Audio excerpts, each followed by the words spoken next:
Hello दोस्तों, आप सबका बहुत बहुत स्वागत है आपके चैनल अमेजिंग हिंद पर। एक बार फिर मैं आपके लिए वीडियो लेकर आ गया हूं। आज की वीडियो जो होने वाली है हमारी HPSC असिस्टेंट प्रोफेसर हिंदी 2024 की जो वैकेंसी आई हुई है उसका स्क्रीनिंग टेस्ट जो होगा उसके लिए ये वीडियो महत्वपूर्ण होने वाली है। दूसरा, UGC नेट दिसंबर 2024 की जो तैयारी कर रहे हैं हिंदी सब्जेक्ट्स है उनके लिए ये वीडियो लेकर आया हूँ, क्योंकि HPSC हरियाणा और UGC नेट का सिलेबस जो है दोनों का लगभग सेम है।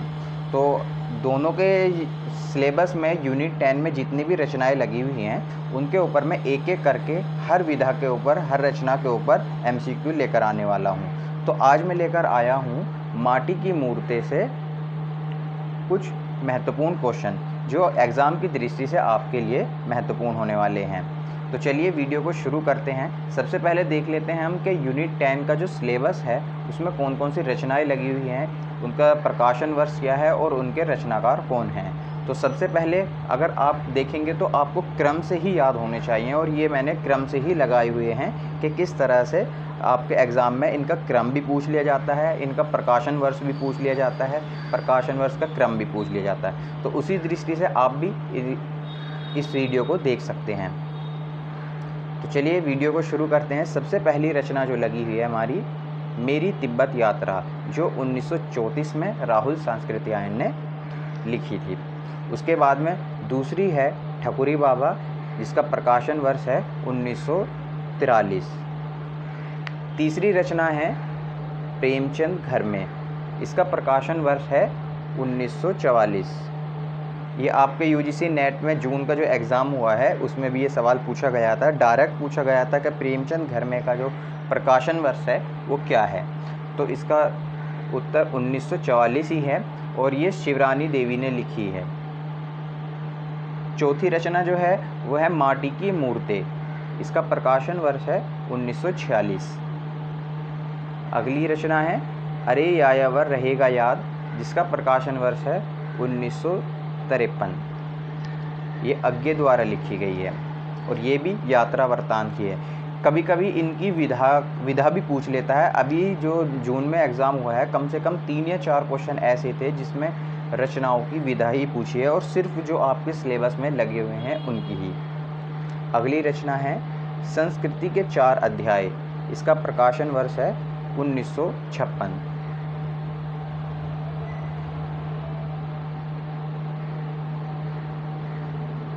अगली रचना है जामुन का पेड़, जिसका प्रकाशन वर्ष है 1960 और ये कृष्णचंदन ने लिखी है। अगली रचना है एक साहित्य की डायरी, जिसका प्रकाशन वर्ष है 1964, ये लिखी है मुक्तिबोध ने। अगली रचना है क्या भूलूं क्या याद करूं, जिसका प्रकाशन वर्ष है 1969। अगली रचना है आवारा मसीहा, जिसका प्रकाशन वर्ष है 1974। तो ये जिस तरह से मैं क्रम से आपको बता रहा हूँ इसी तरह से आपको क्रम से एक एक चीज़ याद भी होनी चाहिए, क्योंकि कभी भी किसी भी अब आज का जो इनका एग्ज़ाम का पैटर्न है वो ज़्यादातर क्रम में ही पूछा जाता है कि पहले से बाद के क्रम में लगाओ या बाद से आखिरी शुरू के क्रम में लगाओ, उल्टा और इस सीधा करके ये पूछ लेता है। अगली रचना है एक कहानी यह भी, जिसका प्रकाशन वर्ष है 2008। अगली रचना है मुरधैया, जिसका प्रकाशन वर्ष है 2010। उसके बाद आपकी 2 रचनाएं और हैं लगी हुई हैं, आप खुदरी और भोला राम का जीव। आप खुदरी का प्रकाशन 2015 और भोला राम का जीव 2016 में प्रकाशित हुआ। तो ये आपकी अन्य गतिविधा की रचना लगी हुई हैं जो आपके सिलेबस में हैं। इन्हीं के ऊपर एक एक करके हम MCQ की वीडियो लेकर आएंगे और आप अब हम शुरू करते हैं माटी की मूर्ति के कुछ क्वेश्चन। तो सबसे पहला क्वेश्चन है माटी के मूर्ति का प्रकाशन वर्ष क्या है।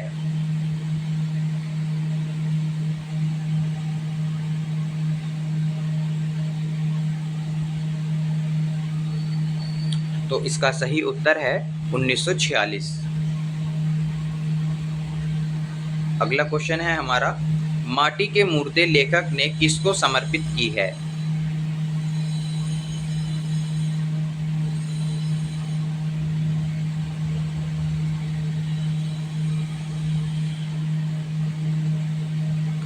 तो इसका सही उत्तर है स्वयं द्वारकानाथ सिंह।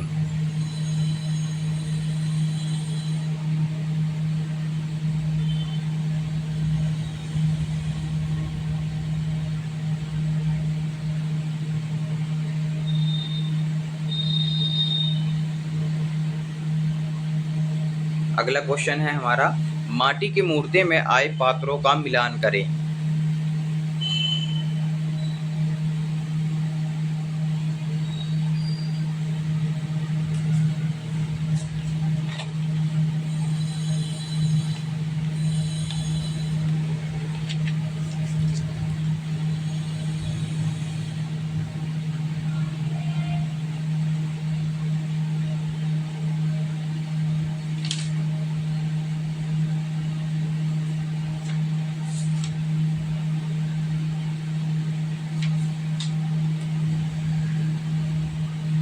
तो इसका सही उत्तर है, तो जैसे आपको पता है रज़िया का मिलान जो हो जाएगा हसन, और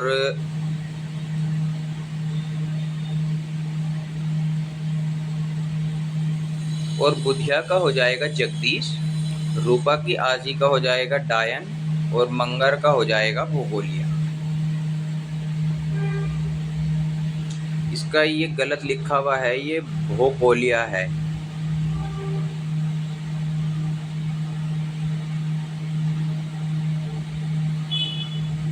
इसको सही कर लीजिएगा।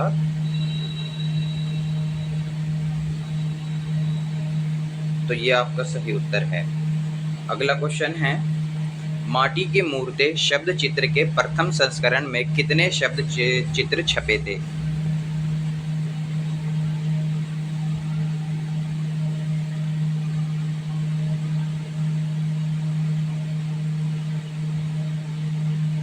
तो इसका सही उत्तर है 11 शब्द चित्र इसमें छपे थे। उसके बाद एक शब्द चित्र और जोड़ दिया गया था रज़िया, तो ये 12 हो गए थे।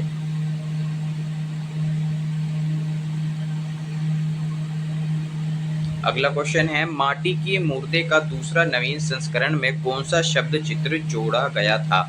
जैसे मैंने अभी बताया आपको कि रज़िया जोड़ा गया था इसमें।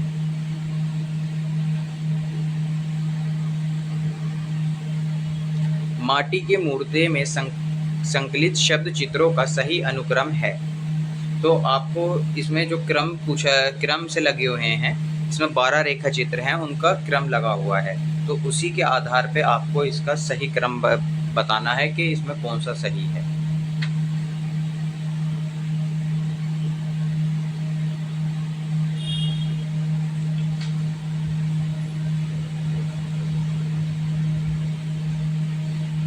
तो इसका सही उत्तर जो है दूसरा है, भोजी, परमेश्वर, बैजू मामा, सुभान खान।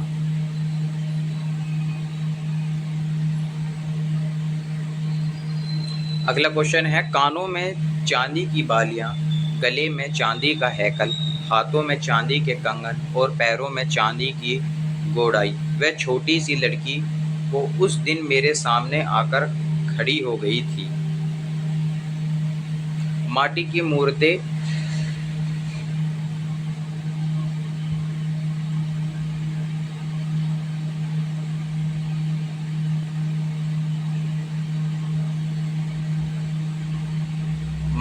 मूर्ति में यह पंक्ति किसके लिए है?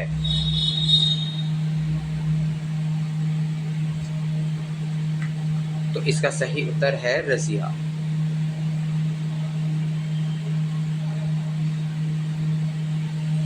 गांव आने से पूर्व बलदेव सिंह कहाँ पहलवानी करते थे?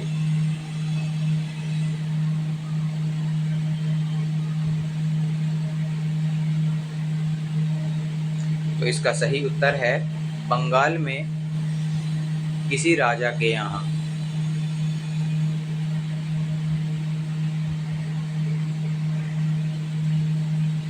निम्नलिखित में से बलदेव सिंह के चरित्र की विशेषता नहीं है। बच्चों सा निरीह, हंसमुख, नम्र, एकांत प्रियता। तो इसका सही उत्तर है एकांत प्रियता। अगला क्वेश्चन जो है हमारा, कथन ए, रज़िया का पति हसन मर गया है। कथन 2, 3 हसन और छोड़ गया है। सबसे बड़ा कलकत्ते में कमाता है, दूसरा पुश्तैनी पेशे में लगा है और तीसरा शहर में पढ़ रहा है। तो इसका उत्तर जो है दोनों ही सही हैं।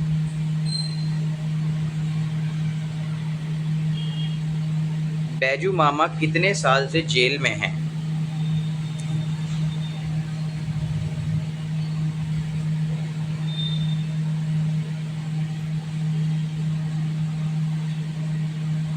इसका सही उत्तर है 30 साल से।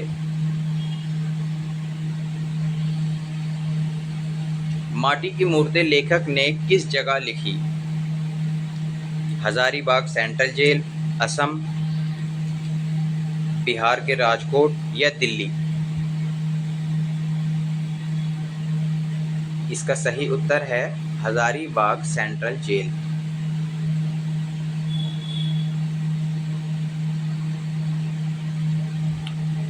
छह साल में कितनी प्रतिमा इस पुस्तक की बिक चुकी थी? 40,000, 50,000, 60,000, 70,000?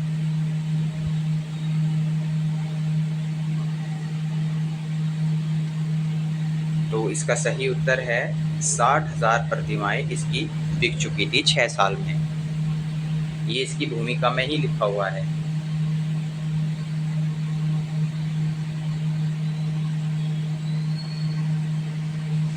अगला क्वेश्चन है, अब तो ऐसे भी गांव हैं जहां के हिंदू मुसलमानों के हाथों से सौदे नहीं खरीदते। किस भाग का कथन है? रज़िया, बलदेव सिंह, बुधिया या मंगर?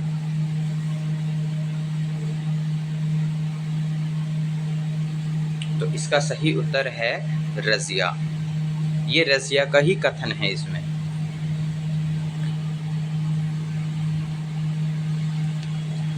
क्वेश्चन देखिए, बिशनपुर गांव में 2 सगे भाई के बीच लड़ाई होती है। किसके ऊपर लड़ाई होती है? अमरूद के ऊपर, सेब के ऊपर, आम के ऊपर, अंगूर के ऊपर? तो इसका सही उत्तर है आम के ऊपर। गांव में किसी का बच्चा बीमार हो, कोई सामान लाना हो, रजिस्ट्री करानी हो, सब काम के लिए तैयार है, किसके लिए कहा गया है?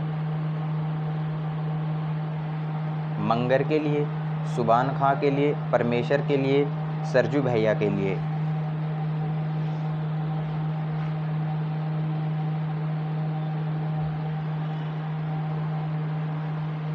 तो इसका सही उत्तर है सरजू भैया के लिए।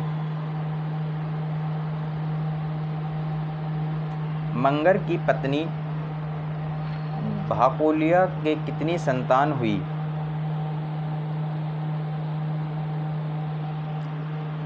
इसमें ये गलत टाइपिंग हो गया है, भाकोलिया नहीं है, भकोलिया है।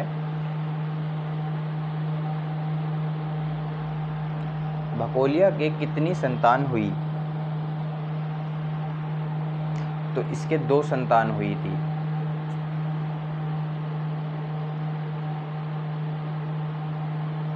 लंबी गोरी औरत, हमेशा साफ साड़ी, बड़ी बड़ी आंखें, लेखक ने किसके बारे में कहा है?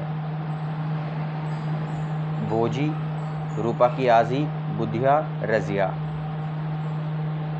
तो इसका सही उत्तर है रूपा की आजी के बारे में लेखक ने कहा है।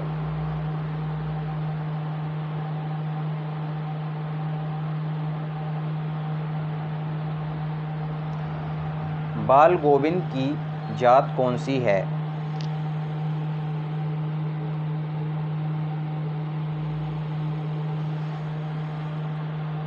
तेली, लाठी, चमार, लुहार? तो इसका सही उत्तर है तेली। लेखक के फूफा कौन सी जगह रहते हैं? पटना, चंपारण, सीतामढ़ी, भालमपुर?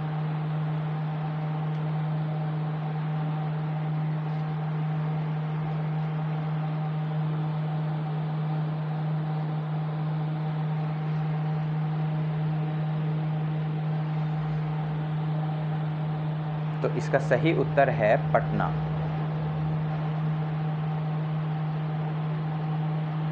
बैजू मामा को बैल चोरी करने की कितनी साल की सज़ा मिली?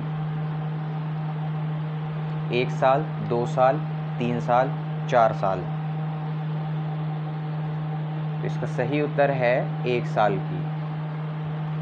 अगला क्वेश्चन है, बैजू मामा ने कौन सी चीज़ चोरी नहीं की थी?